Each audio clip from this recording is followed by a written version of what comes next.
Assalamualaikum warahmatullahi wabarakatuh. Today's poetry appreciation, I would like to presentation my final test project. My name is Putri Zhafira Zahra. My ID number is 33210069. My class from 33.48.02 University Binasarana Informatika Fatmawati.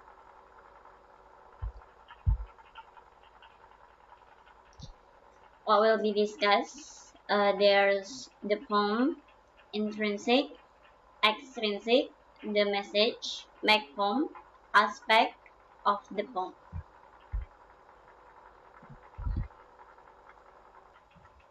Out by Robert Force.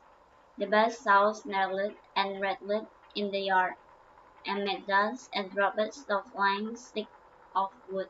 Sweet, stated, skinned stuff when the breeze drew across it, and from there those that lifted eyes could count 5 mountain range, one behind the under the sunset far into Vermont, and the south snarled and redwood,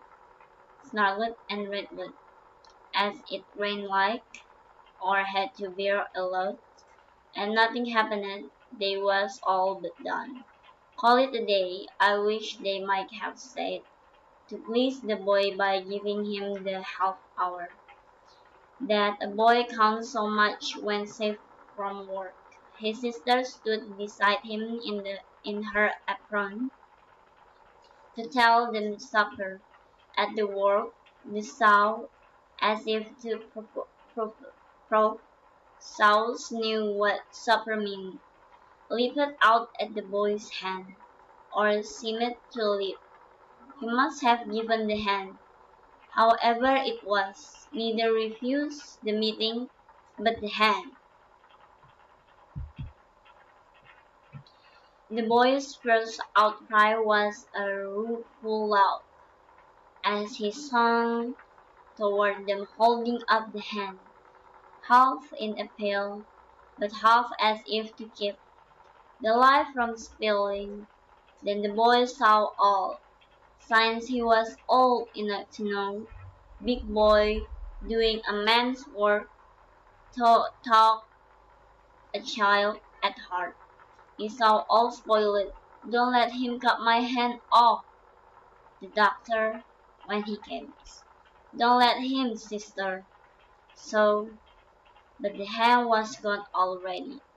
The doctor put him in the dark of ether. He lay and puffed his lip out with his breath, and then the watcher at his pulse took fright. No one believed. They listened at his heart. Little less nothing, and that ended it. Intrinsic element, we're gonna discuss about theme, from and structure, literally device, rhyme, and figurative language. First, there is theme. The poem explores themes of morality, the fragility of life, and the indifference of nature. It depicts the abrupt and tragic death of a young boy while doing a man's work. The filthiness of life is emphasized by contrasting the serene beauty of the landscape with the sudden and brutal accident. Out tells the tragic tale of a boy injured in an accident. Just as he is about to go in for his dinner, his arm gets caught in his buzzsaw. He loses his hand and subsequently dies from blood loss. The poem is thus a stark reminder of the fragility of life, and that tragedy can happen to anyone at any time. But the poem doesn't simply lament this sad loss. It also hints at the way life moves on after people die, gently questioning the value of life in the first place.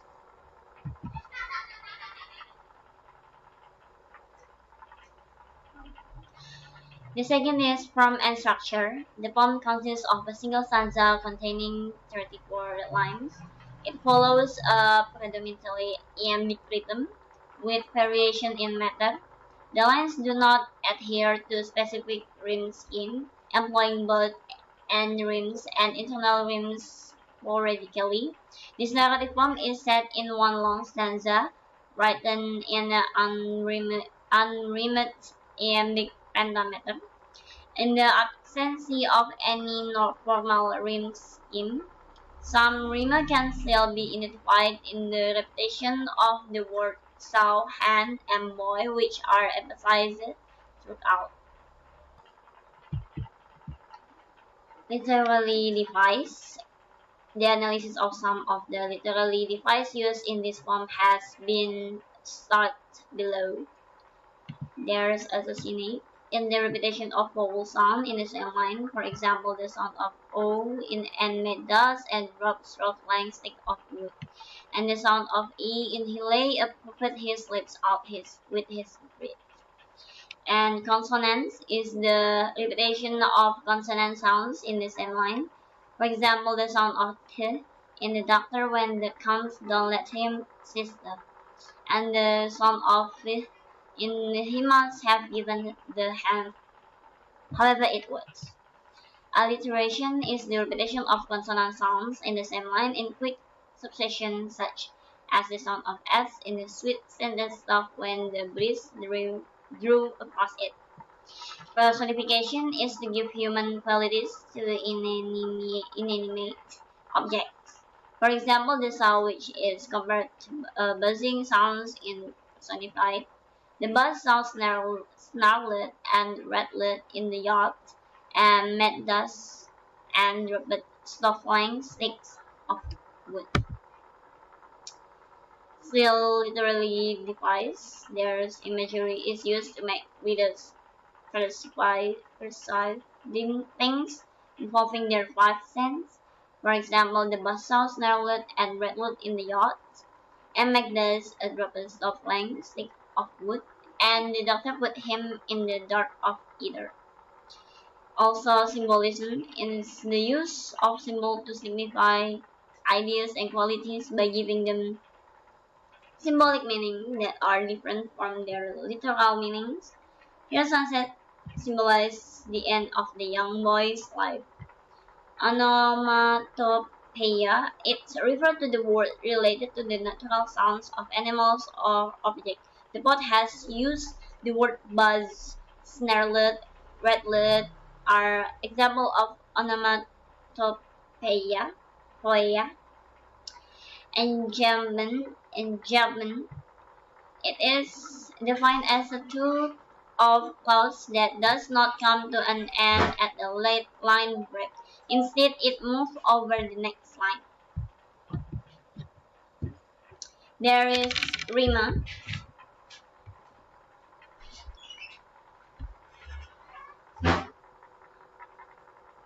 Out is written in blank verse, which means that it follows unrhymed iambic pentameter. There is a good reason for this avoidance of steady rimes. Part of the poem's strategy is to lure the reader into a false sense of security because the shocking event of the boy's accident. Accordingly, it used rather unpoetic language for most of its lines, and the lack of rhymes is part of this. If the poem were to have neat, steady rhymes at the end of each line, it would probably sound controlled and pretty, and indeed might even sound inappropriate for the subject matter. Instead, it remains unpredictable as our life and death.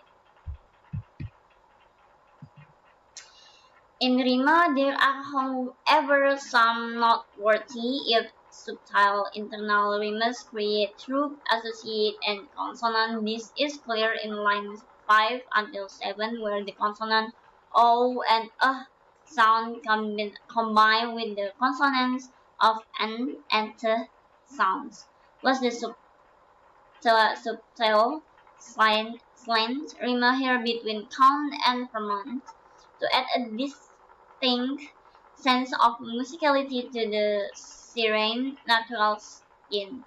And from there those that lifted eyes could count 5 mountain range, one behind the other under the sunset fall into firmament.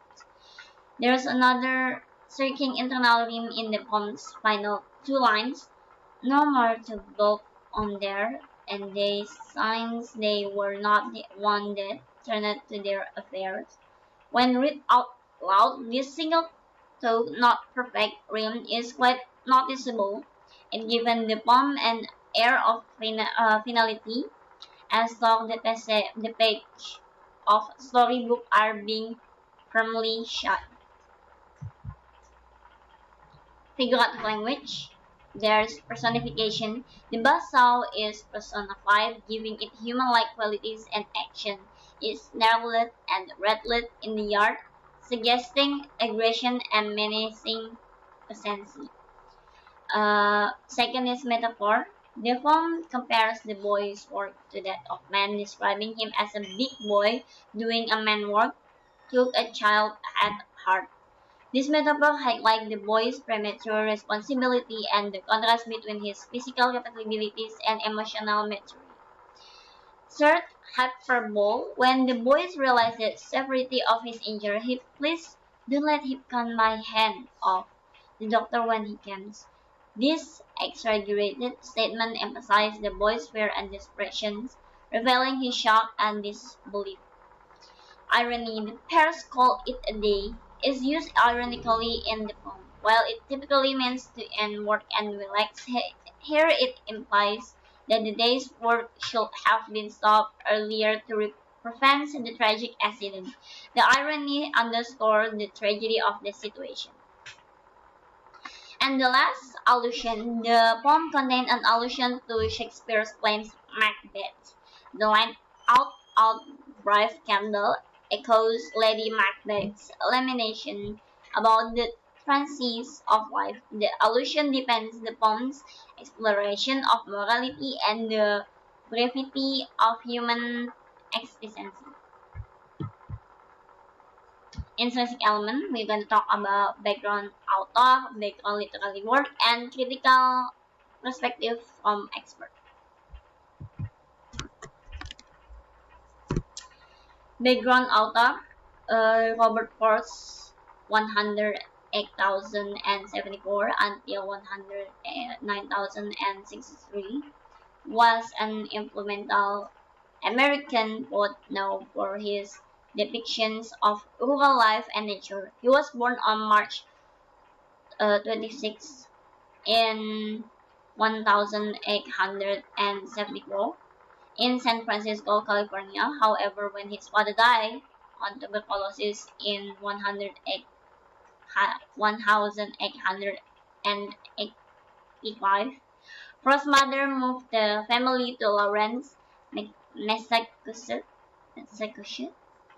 Frost developed a love for poetry at a young age and published his first poem, My Butterfly and Elegy, in his high school magazine. After graduating, he attended Dartmouth College for a short time before returning to Massachusetts and working various jobs, including a teacher, cobbler, and editor. In 1895, Ross married Eleanor White, and they had 6 children together. Facing financial difficulties, Ross decided to sell their farm in New Hampshire and move the family to England in 1912. This relocation allowed Ross to establish connections with influential poets such as Edward Thomas and Ezra Pound.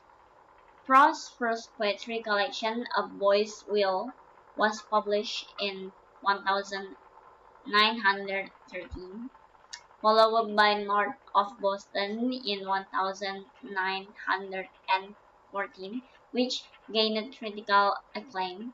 Frost's poetry often explored themes of nature, rural life, human struggles, and the complexities of the human condition.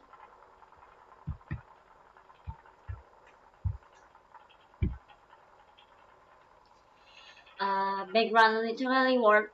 Robert Forrest's poem Out Out is set in a rural farming hamlet, most likely in New England, where he spent the majority of his life. Frost took a lot of inspiration for his writing from the scenery and communities of New England, where he was born and raised and frequently. The poem depicts a scenario in a yard where wood is being cut with a buzzer saw. The buzzing and rattling of the saw is said to provide a sense of bustle and industry in the area, which is described as a typical country scene. The mention of the sunset and the far-off ranges that extend into Vermont give the skin a sense of natural grandeur and beauty. Although Frost was familiar with the rural New England landscape and communities, the setting's precise location is not indicated in the poem. Critical perspective from expert. The story of farm boys exceedingly dead in Out Out by Robert Frost, according to Marcia F. Blues 1897, illustrates how humans long to comprehend life, see its large purpose, or determine whether such a purpose or even exists. However, reader ignore the poem metaphysically themes in favor of the narrative portrayal of the severe action. The poem's main search of surface tension comes from the narrator's assessment that the survivors turned away, finds they were not the one dead.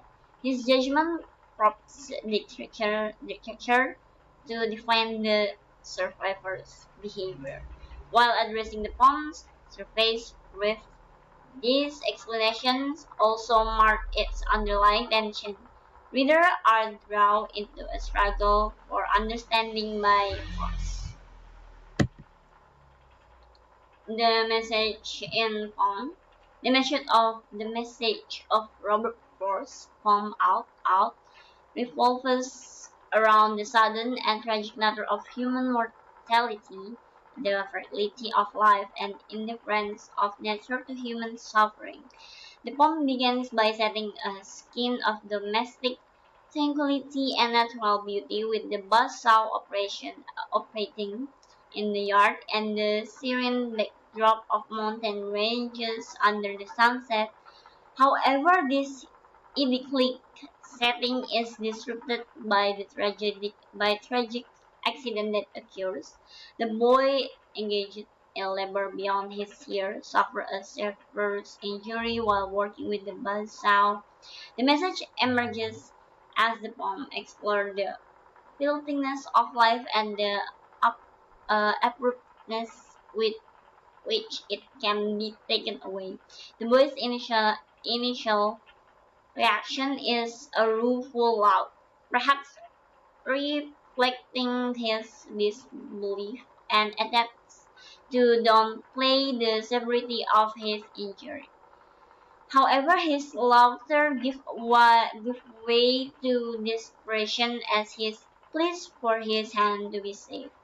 Despite his plea, the hand is already loose and the boy's fate is sealed. The doctor attempts to save him are in vain, and the poems end with the stark revelation of his death.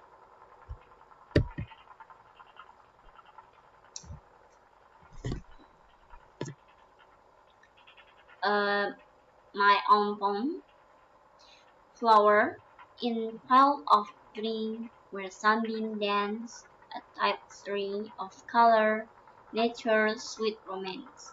Blossom unfurled, their petals so bright, and symphony of fragrancy, a pure delight. Amidst the meadow, a delicate bloom, a rose in its grace, vanishing bloom, its crimson petal like flames set ablaze, whispering tales of love, fiery maze, Lilies sway with elegance and grace, their ivory beauty efficient to embrace their fragrance float on the gentle breeze, awakening heart with a tranquilly ease. In garden they see cheerful and white, dotting the canvas pure as moonlight. Their simile charm and symbol of cheer, spreading joy, dispelling all fear. Orchid, exotic and rare, enchant the eye, their vibrant hues, a painter's eye, each intricate bloom, a work of art, nature masterpiece, a stunning part. The daffodil, a herald of spring return, which golden trumpet the sunshine years, and cherry presency, a promise of mirth, renewing hope, refusing the earth. From tulips to irises and texts unfold, nature poetry is color untold. Each flower story, a verse to adore, a statement to life, beauty galore.